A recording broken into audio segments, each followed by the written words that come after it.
بسم اللہ الرحمن الرحیم۔ السلام علیکم ناظرین، منڈی ٹی وی میں ہم آپ کو خوش آمدید کہتے ہیں۔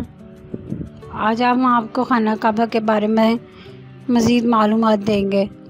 مسلمان ہونے کی حیثیت سے خانہ کعبہ کے بارے میں ہمیں بہت زیادہ نالج پہلے بھی ہے، لیکن ہم مزید آپ کو اس کے بارے میں بتائیں گے۔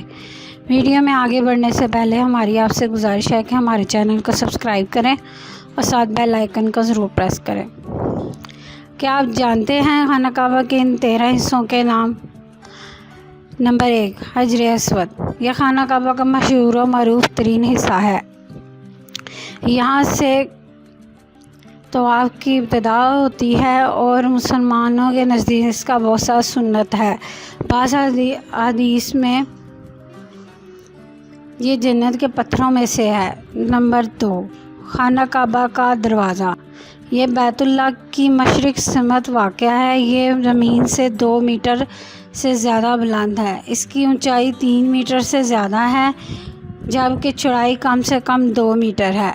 1400 برسوں کے دوران خلفاء اور امراء نے اس دروازے کی زیب و زینت پر خصوصی توجہ دی اور اس کو سونے اور چاندی کے لباس سے آراستہ کر دیا۔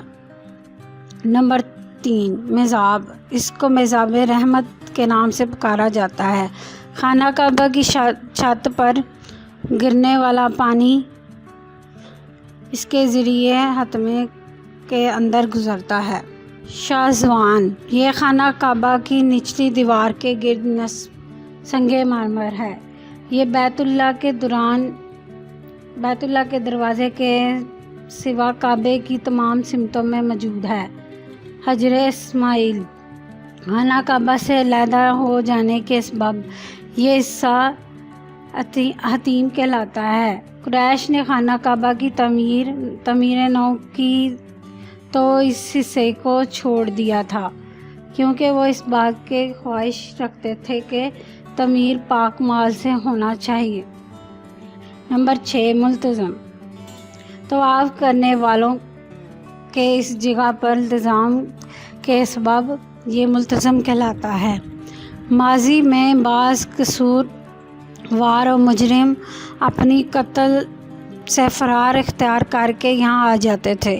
اسی وجہ سے عربوں میں شدید جرم کے مرتکب شخص کے لیے یہ ضرب المثل مشہور ہو گئی کہ ملتزم پر بھی مل جاتا تو میں اس کو قتل کر دیتا۔ نمبر 7، مقام ابراہیم۔